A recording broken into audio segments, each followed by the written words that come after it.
কোনো দুষ্টের জন্মের আভাস পেয়ে সৃষ্টিও বিচলিত হয়ে পড়ে।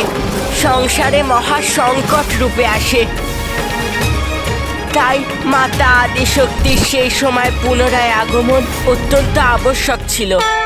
মহারাজ দেবদাস, মাতার নবরূপের কাহিনীর প্রথম প্রসঙ্গে এতক্ষণ আপনি এটাই জানলেন যে কিভাবে মাতা সতীর দেহ ত্যাগ করার পরে মহাদেব চির ধ্যানে মগ্ন হলেন, যে কারণে সৃষ্টিতে বহু রকমের সংকট উৎপন্ন হয়। আর তার মধ্যে মাতা শৈলপুত্রীর আবির্ভাবের পূর্বে এক মহা সংকট সৃষ্টির জন্য আসছিল, যা বজরঙের স্ত্রীর গর্ভে বড় হচ্ছিল।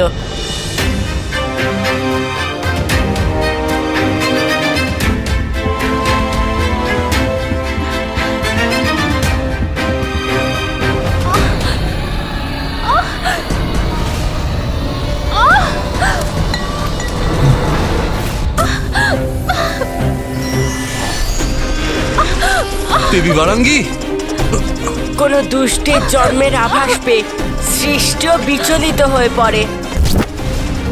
যখন কোনো কিছু অমঙ্গল হয় তার সহজেই আভাস পাওয়া যায়।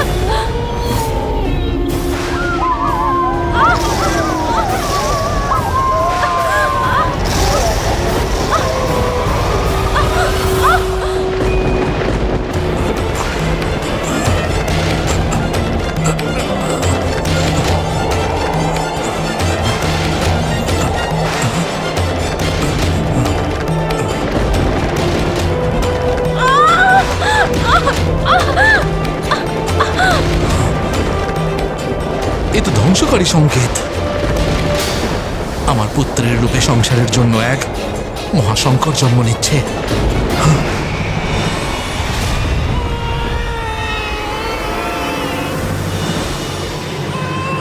এই যে আপনার পুত্র।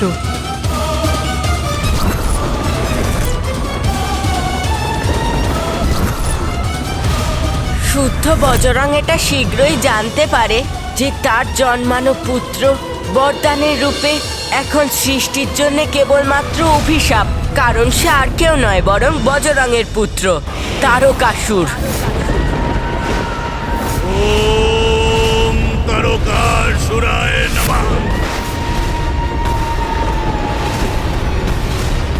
মাতা শক্তি সংসারে ছিল না, তারই কুপরিণাম ছিল এটা। কারণ মাতার অভাবে সংসার নিজের ভারসাম্য হারাচ্ছিল, আর যা উৎপন্ন হচ্ছিল তা তো দুষ্টতা এবং অশুভরই প্রতীক ছিল। সৃষ্টির জন্যে মহা সংকট হতে চলেছিল তা, এবং তাই মাতা আদিশক্তির এই সংসারে পুনরায় আগমন অত্যন্ত আবশ্যক হয়ে পড়েছিল। বজরং পুত্র তারক, ওই সেই যে তারকাসুর নামে বিখ্যাত হয়ে সংসারে মহা সংকট রূপে ছেয়ে গিয়েছিল। আর বজরঙের স্ত্রী, সে তো প্রথম থেকেই নিজের পুত্রকে হরিদ্বেষী ত্রিলোক বিজেতা করার স্বপ্ন দেখছিল। সে তো নিজের পুত্রের হৃদয় হিংসা, লোভ, জটিলতা এবং আরো অনেক কিছু বলে। সময় হলে ওর মা ওকে অন্য অসুরদের এবং স্বয়ং ওর পিতার মতো কঠিন তপস্যা করার প্রেরণা দেয়, যাতে ও অপার শক্তি পেতে সফল হয়। তারকাসুর তার তপস্যা শুরু করে এই উদ্দেশ্যে যে ও স্বর্গের উপর আধিপত্য স্থাপন করতে পারে।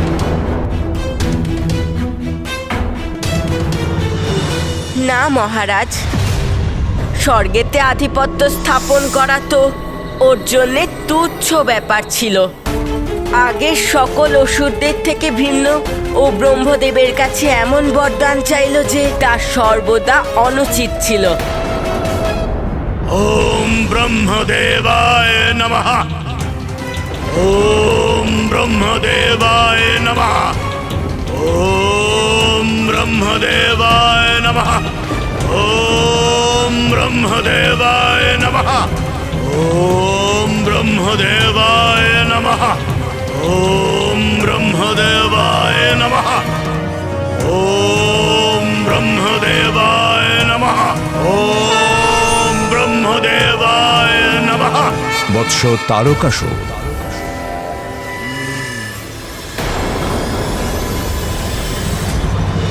প্রণাম ব্রহ্মদেব। তাহলে আমার তপস্যায় প্রসন্ন হয়ে এখানে আসতে বাধ্য হলেন? বলো, কি বর তুমি এখন চাও? চাইব তো অবশ্যই, অবশ্যই চাইব। সেই জন্যই তো এত তপস্যা করেছি আমি। অমরত্ব তো আপনি প্রদান করবেন না আমায়, কোনো ব্যাপার নয়। কিন্তু আমি এমন বরদান চাইব যেটা আপনি না চাইলেও আপনার দেওয়া বরদানের জন্য অমর হয়ে যাব আমি। তুমি হেয়ালি করো না তারকাসুর।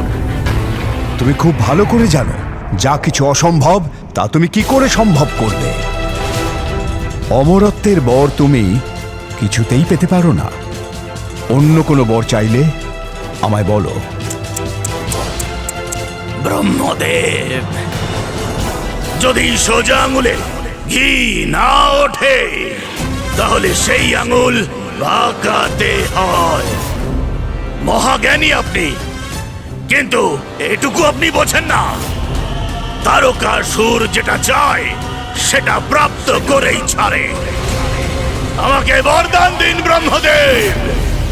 মহাদেবের আদি শক্তির প্রতি কাম জাগ্রত হলে যে শক্তি উৎপন্ন হবে তাতে ওনাদের যে পুত্রেরই জন্ম হোক না কেন, আর যেই ভবিষ্যতে দেব সেনাপতির পদে স্থাপিত হবে, একমাত্র সে মহাদেবের পুত্র আমাকে পারবে বধ করতে। এ কেমন বর চাইল তারকাসুর? মহাদেব তো নিজেই পরম ব্রহ্ম, পূর্ণতার প্রতীক, পরম যোগী। কাম ইচ্ছা তো ওনার মধ্যে জাগ্রত হওয়া সম্ভব নয়। আর মহাদেবের অর্ধাঙ্গিনী অর্থাৎ দেবী সতীও তো যজ্ঞাগ্নিতে নিজের দেহত্যাগ করেছিলেন। অর্থাৎ উনি সংসারে উপস্থিতি ছিলেন না। যে কারণে মহাদেব নিজেও বিরক্ত ভাব থেকে ধ্যান সমাধিতে লীন হন। তাই এই অবস্থায় মহাদেবের পুত্রের জন্ম কেমন করে সম্ভব? অর্থাৎ তারকাসুর ছলনা করছিল। তখন ব্রহ্মদেব কি বললেন? ব্রাহ্মণদেব ব্রহ্মদেব কোন গভীর চিন্তায় মগ্ন হয়ে পড়লেন? আপনার ভক্ত আপনার সামনে দাঁড়িয়ে আছে, যে আপনাকে প্রসন্ন করার জন্য কঠোর তপস্যা করেছে। ভগবান আপনি, আপনার ভক্তকে আপনি কিভাবে নিরাশ করতে পারেন বলুন? বরদান তো আপনাকে দিতেই হবে। তাহলে আমাকে আমার বরদান দিন প্রভু। তাহলে দিন আমাকে আমার বরদান। প্রভু, চুপ করে থাকবেন না, বরদান দিন আমায়। আমি আপনার সামনে দাঁড়িয়ে আছি। তথাস্তু।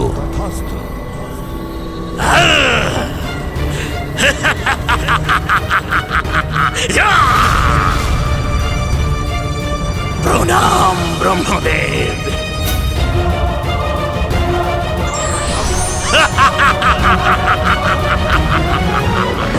আমি অমর হয়ে গেছি, অমর, অমর। একদিকে মহাদেব ধ্যান সমাধিতে মগ্ন, অন্যদিকে আদি শক্তির অস্তিত্ব নেই। এই পরিস্থিতিতে ওনাদের পুত্র জন্ম কিভাবে সম্ভব হবে? তার মানে এটাই দাঁড়ায় আমার বধ কিছুতেই হবে না। এটা একেবারে অসম্ভব। অনন্তকাল আমি জীবিত থাকব, অনন্তকাল সারা ব্রহ্মাণ্ডের সবাই শুধু আমারই মন্ত্র জপ করবে, আমারই মন্ত্র। ওম তারকাসুরায় নমঃ, ওম তারকাসুরায় নমঃ। সংসারে নিষ্ঠুরভাবে অত্যাচার করা শুরু করলো ওই তারকাসুর। মর্ত এবং পাতালে জয়লাভ করার পর ওই দুষ্ট স্বর্গেও পৌঁছে যায়।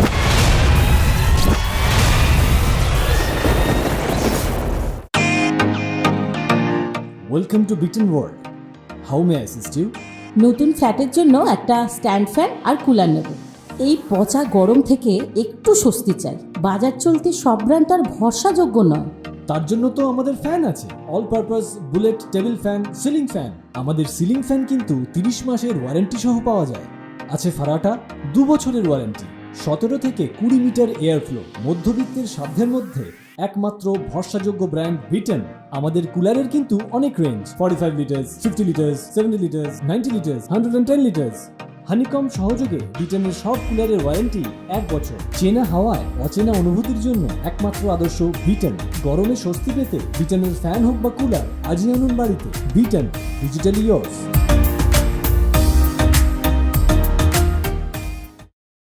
ব্রহ্মদেব তারকাসুরকে বরদান দিতে বাধ্য ছিলেন।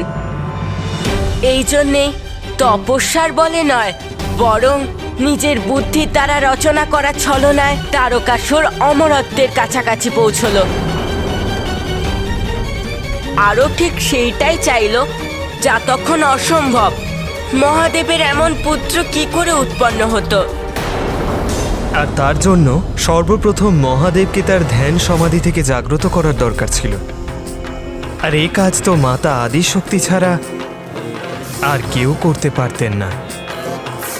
সেই জন্য মাতা আদিশক্তি এই পরিস্থিতিতে হস্তক্ষেপ করেন এই সমস্যার সমাধান বার করতে। কিন্তু এখনো মাতা সংসারে অনুপস্থিত ছিলেন। মাতার অনুপস্থিতিতে কোনো উপায় দেখতে পাওয়া যাচ্ছিল না, যার ফলে তারকাসুরের অত্যাচারের হাত থেকে সংসার মুক্ত হবে। তাহলে কি হলো ব্রাহ্মণদেব? বরদান পাওয়ার পর তো তারকাসুর নিশ্চয়ই আরো শক্তিশালী হয়ে যায়। তাহলে কি করলো সে? তাই করলো যা তারকাসুরের মাতা ওর কাছে আশা করেছিল। সংসারে নিষ্ঠুরভাবে অত্যাচার করা শুরু করলো ওই তারকাসুর। মর্ত এবং পাতালে জয়লাভ করার পর ওই দুষ্ট স্বর্গেও পৌঁছে যায়। এটা আমার বিশ্বাস যে আমার ভ্রাতা বজরং তোমাকে ধর্মের পথে আসার জন্য অনুপ্রাণিত করেছে। এটা খুব বড় ভুল ছিল, খুব বড় ভুল। কারণ তুমিও পথভ্রষ্ট হয়ে ওই একই ভুল করছো যা বহু যুগ আগে তোমার পিতা করেছিলেন। আজ থেকেই স্বর্গ হলো আমার, আর আজ থেকে তোমরা সকল দেবতা কারাগারে আমার বন্দী হিসেবে থাকবে। কিন্তু তারকাসুর, তোমার কাছে এখনো সময় রয়েছে। পারলে শুধরে যাও, নিজের ভুলটা শুধরে নাও এবং নিজের পিতার অনুসরণ করো। ভ্রাতা, ভেদাভেদ করবে তুমি আর ভোগ করব আমি। যখন স্বর্গে তুমি সব সুখ একাই ভোগ করো, তখন কি নিজের অসুর ভ্রাতার কথা তোমার মনে পড়ে? আরে স্বর্গের ওপর যদি আমাদের অধিকার থাকে, সেই ক্ষেত্রে তুমিও পাতাল লোকের সমস্ত সম্প্রদায়ের প্রভু তুমি। যদি সেই সম্প্রদায়ের প্রভু আমি হতাম, তাহলে কি ব্রহ্মদেবের জন্য কঠিন তপস্যা করে আমি এই বরদান প্রাপ্ত করতাম? স্বর্গ তো আমার চাই, আর সেটা আমি নিয়েই ছাড়ব। ত্রিলোকের বিজয়ী হব আমি। ত্রিলোক সবাই আমার অধীনে থাকবে, আর সর্বত্র জপ করবে আমার মন্ত্র। ওম তারকাসুরায় নমঃ, ওম তারকাসুরায় নমঃ। ওর এত ঔদ্ধত্য, এও নিজের পিতার মতন সব কিছুর ঊর্ধ্বে চলে গেছে। দেবগণ, সবাই এখানেই প্রতীক্ষা করুন। আমি এক্ষুনি এই দুষ্টকে উচিত শিক্ষা দিয়ে আসছি।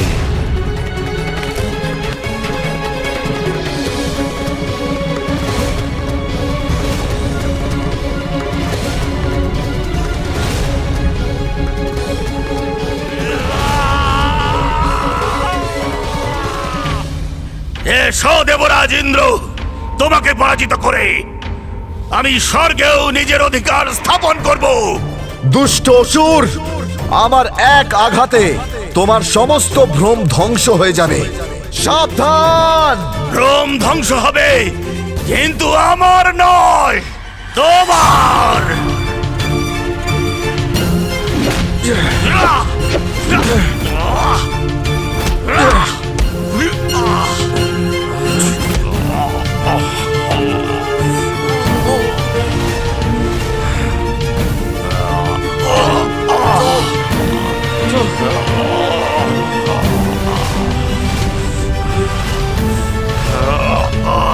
এসব কি?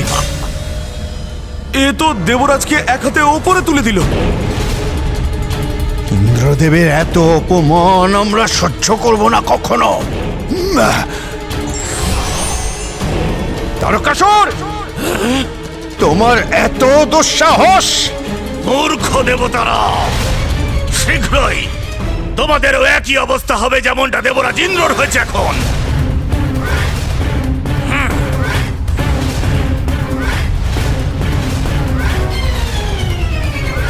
তোমরা সকল দেবতারা একত্রিত হয়ে এলেও আমাকে পরাজিত করতে পারবে না,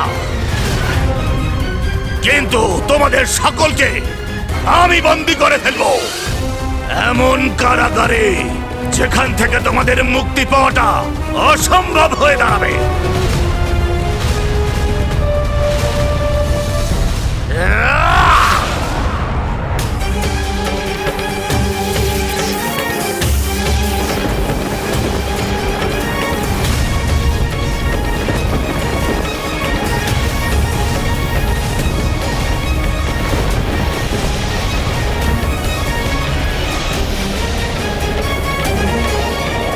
এটা এটা কিরকম প্রবেশদ্বার সেটা ওর দ্বারা নিয়ন্ত্রিত হচ্ছে? যাই হোক, আমাদের তো আক্রমণ করতেই হবে।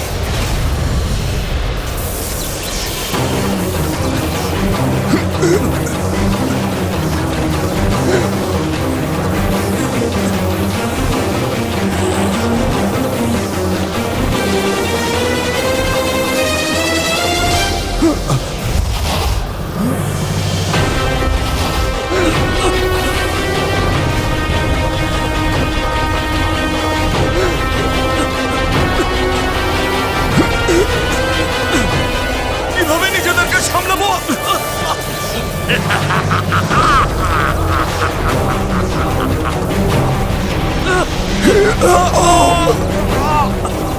এইভাবে তো সূর্যদেব, অগ্নিদেব, বরুণদেব আর পবনদেব এই সংসার থেকে লুপ্ত হয়ে যাবে। আর যদি এরকম হয়, সমস্ত সৃষ্টির সর্বনাশ হয়ে যাবে। ইন্দ্রদেব, এখন একমাত্র তোমার হাতেই সকল দেবতাদের অস্তিত্ব রয়েছে। তুমি চাইলেই সকল দেবতাদের রক্ষা সম্ভব। নিজের পরাজয় স্বীকার করো ইন্দ্রদেব, না হলে আমি সূর্যদেব, অগ্নিদেব, পবনদেব এবং বরুণদেবকে এমন অন্ধকার স্থানে পাঠাবো যেখান থেকে তারা কোনো পথই বেরোবার খুঁজে পাবে না। এমন স্থানে এসব কি হচ্ছে? এইসব কি হচ্ছে? কিভাবে আটকাবো আমি এই দুষ্টকে?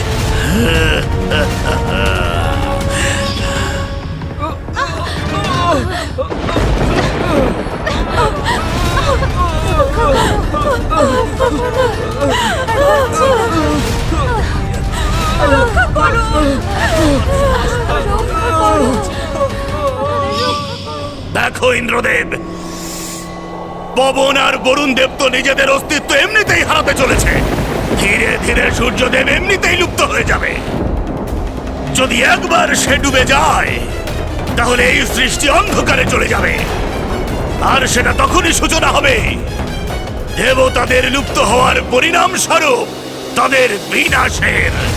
শীঘ্রই তোমাকে সিদ্ধান্ত নিতে হবে, তুমি সৃষ্টির রক্ষা করবে নাকি এই সর্বনাশ হতে দেবে, বলো। না দেবরাজ ইন্দ্র, কিছুতেই পরাজয় স্বীকার করবেন না। কখনো নয়, কখনো নয় দুষ্ট। মনে হচ্ছে এত সহজে তুমি শুনবে না ইন্দ্রদেব। তাহলে ঠিক আছে, আমি তোমাকে এই অন্ধকারে প্রবেশ করিয়ে দিই। যাও।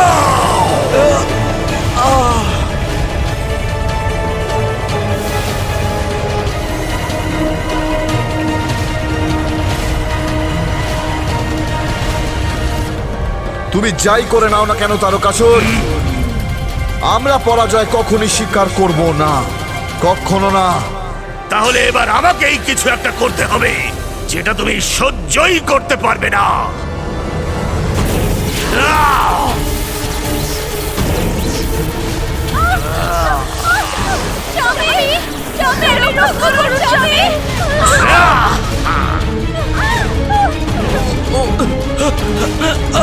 পবন দেব, রক্ষা করুন!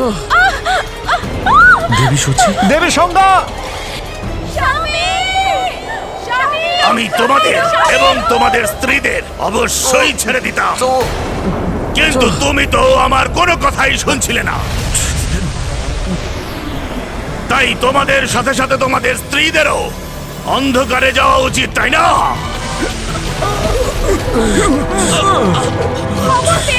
রক্ষা করুন! রক্ষা করুন স্বামী! রক্ষা করুন! রক্ষা করুন স্বামী! তারকাসুর, তুমি অনুচিত কাজ করছো। কি করে রক্ষা পাবো এর হাত থেকে? দাঁড়িয়ে যাও, দাঁড়িয়ে যাও তারকাসুর। আমি পরাজয় স্বীকার করছি, আমি পরাজয়। কি বললে তুমি? পরাজয় স্বীকার করবে?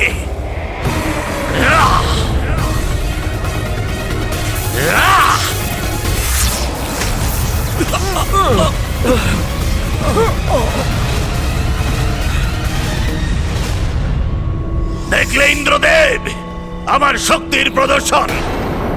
ত্রিলোক বিজয়ী তারকাসুর আমি।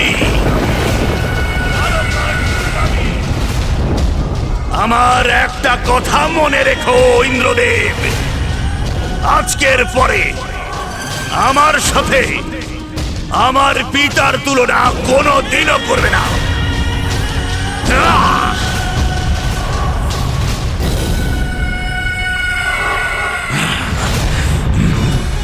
তারকাসুরের কাছে পরাজিত হওয়ার পরে অসহায় হয়ে সকল দেবতা ব্রহ্মদেবের কাছে যায়।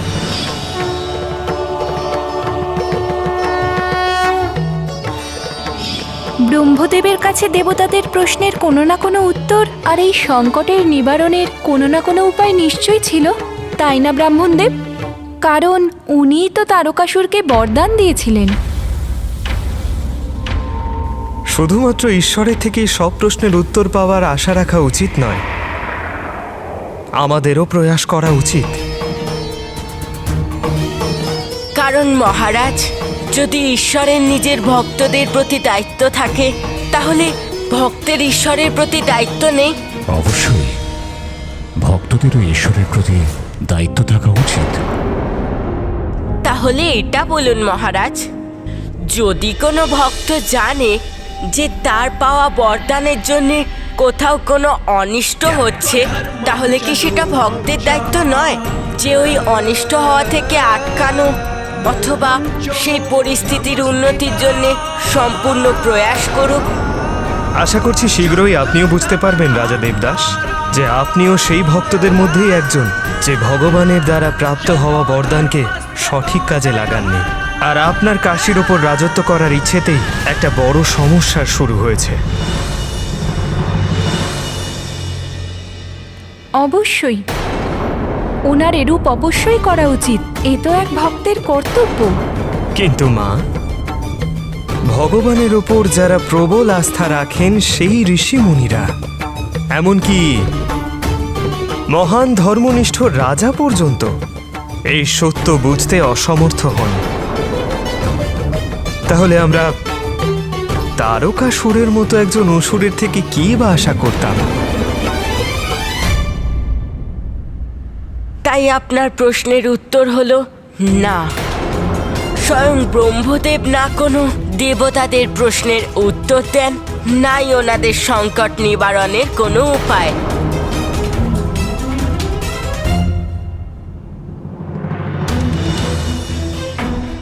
তারকাসুরের বিনাশ একমাত্র মহাদেব আর আদি শক্তির পুত্রের দ্বারা সম্ভব। কারণ একমাত্র দেবী আদিশক্তি মহাদেবের কাম শক্তি জাগ্রত করতে সক্ষম। তাহলে আমাদের সামনে তার কোনো উপায় নেই, কারণ মাতা আদিশক্তি তো মহাদেবকে দেবী সতীরূপে বিবাহ করেছিলেন, কিন্তু তারপর উনি আবার নিজের দেহ পরিত্যাগ করে ফেলেছিলেন। এক্ষেত্রে দেবী আদিশক্তি কেমন করে মহাদেবের সাথে মিলিত হবেন? আর যখন প্রত্যক্ষ রূপ নিয়ে মাতা আদিশক্তি মহাদেবের সম্মুখে না যেতে পারবেন, তখন মাতা আদিশক্তি এবং মহাদেবের সংযুক্ত মিলনে কোনো পুত্রেরই জন্ম হবে না। তাহলে আমাদের কেউই রক্ষা করতে পারবেন না। মা আদিশক্তি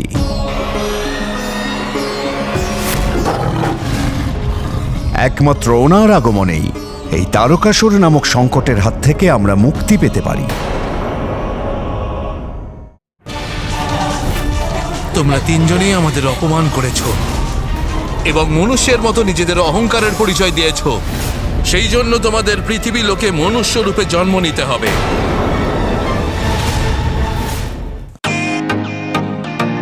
welcome to Biten world. How may assist you?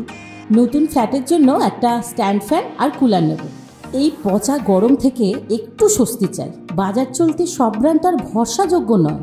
তার জন্য তো আমাদের ফ্যান আছে, all purpose bullet table fan, ceiling fan. আমাদের সিলিং ফ্যান কিন্তু 30 মাসের ওয়ারেন্টি সহ পাওয়া যায়।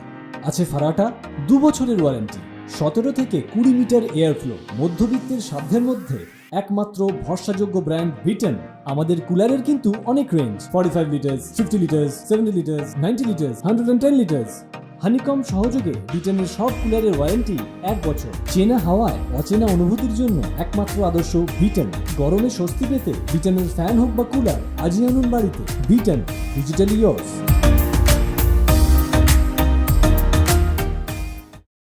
মাতা আদিশক্তির তো কোথাও কোনো অস্তিত্বই নেই, তাহলে উনি আমাদের সাহায্য করবেন কিভাবে? দেবগণ, আমি সেই সংকল্পের কথা জানি।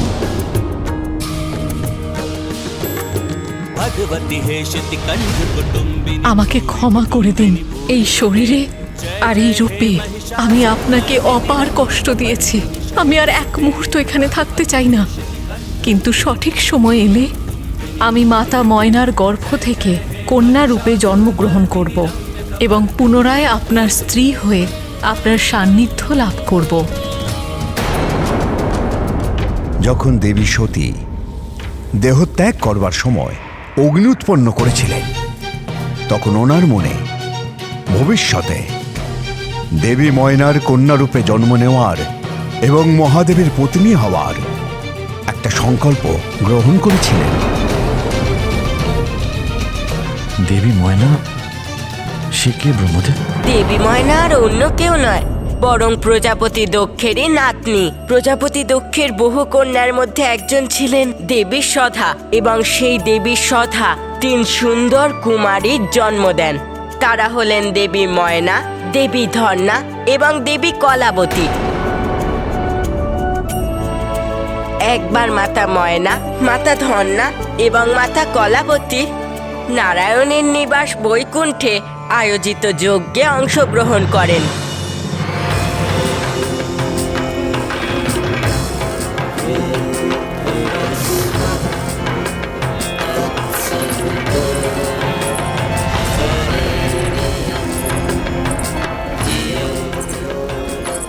সকল দেবতাদের জানাই প্রণাম।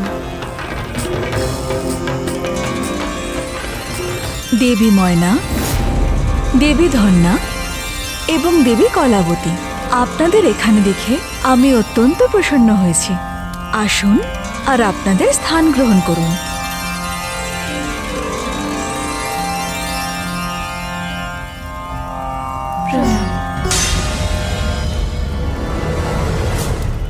নারায়ণের সেই মহাযজ্ঞে সকল দেবদেবীরা উপস্থিত ছিলেন। তখনই সেখানে বাল্য ঋষি শঙ্কাদিক কুমারদের অর্থাৎ ঋষি সনক, ঋষি সনাতন এবং সৌনকের আগমন ঘটে। সকলে স্বাগত করতে এবং সম্মান জানাতে নিজেদের স্থানে দাঁড়িয়ে পড়ে, কিন্তু মাতারা, মাতা ময়না, মাতা ধন্যা এবং মাতা কলাবতী নিজেদের স্থানেই বসেছিলেন। ওনাদের এরূপ ব্যবহারের জন্যে ঋষিরা ওদের শাস্তি দিতে বাধ্য হলেন, কারণ ঋষিদের অপমান শাস্তির অধিকারী।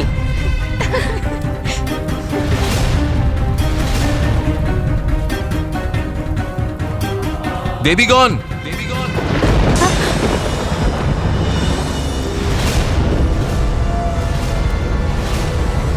তোমরা তিনজনেই আমাদের অপমান করেছো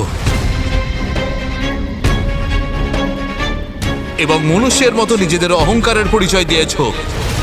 সেই জন্য তোমাদের পৃথিবী লোকে মনুষ্য রূপে জন্ম নিতে হবে।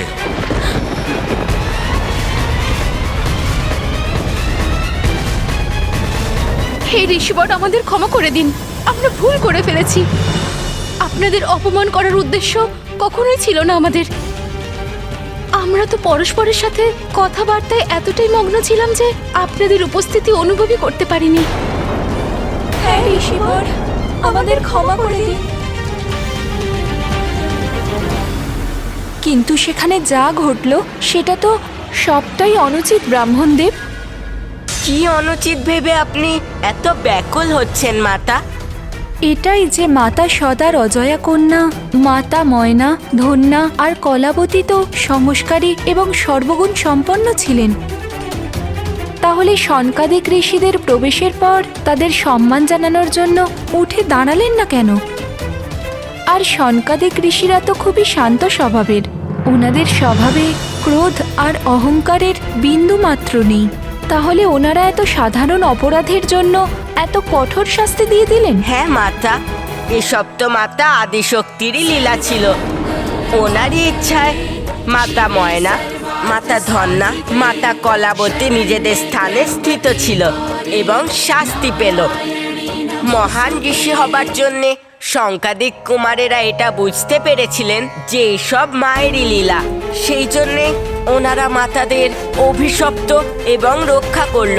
কিন্তু সাধারণ শাস্তি দিয়ে ঋষি শঙ্কাদিক কুমারেরা মাতাদের বড় শাস্তি পাওয়ার থেকে রক্ষাও তো করলো। তা কেমন করে গণেশদেব? মহারাজ, জ্ঞানী ব্যক্তিদের যারা অপমান করে তারা মহাপাপের ভাগীদার হয়। এমন মহাপাপ যার থেকে বাঁচার জন্যে বহু জন্মের যন্ত্রণা সহ্য করতে হয়। কিন্তু ঋষি শঙ্কাদিক কুমারেরা তো মাতাদের একবারই মনুষ্যরূপে জন্ম নেওয়ার অভিশাপ দিয়েছিল। তাই তা অভিশাপ নয়, বরং আশীর্বাদ ছিল, কারণ সেই অভিশাপ এক সুন্দর বরদানের সমান। বরদান? কেমন বরদান? দেবী ময়না, আপনি মনুষ্যরূপে জন্মগ্রহণ করে নারায়ণের অংশ হিমাবনকে বিবাহ করবেন, আর স্বয়ং মাতা আদিশক্তি দেবী পার্বতীর রূপ নিয়ে আপনার কন্যা হবেন। দেবী পার্বতীর মাতা হওয়ার পুণ্য লাভ করার কারণে আপনার জীবনকাল শেষ হওয়ার পর সশরীরে কৈলাসে প্রবেশ করতে পারবেন। ধন্যবাদ ঋষিবর। গণেশদেব, ধন্য ঈশ্বরের লীলা, যা অভিশাপকেও কখনো কখনো আশীর্বাদে পরিণত করে দেয়। আপনার মধ্যে পরিবর্তন হবে রাজা দেবদাস। মায়ের এই নবরূপের কাহিনীর সঙ্গেই এবং মায়ের লীলার জন্যেই আপনি এটাও জানতে পারবেন যে কি করে আপনার জীবনে আর মাত্র 10 দিন বাকি রয়েছে। কিন্তু এই 10 দিনে আপনি সেই ব্যাপারেও জানতে পারবেন যেই ব্যাপারে আপনি এখনো জানেন না।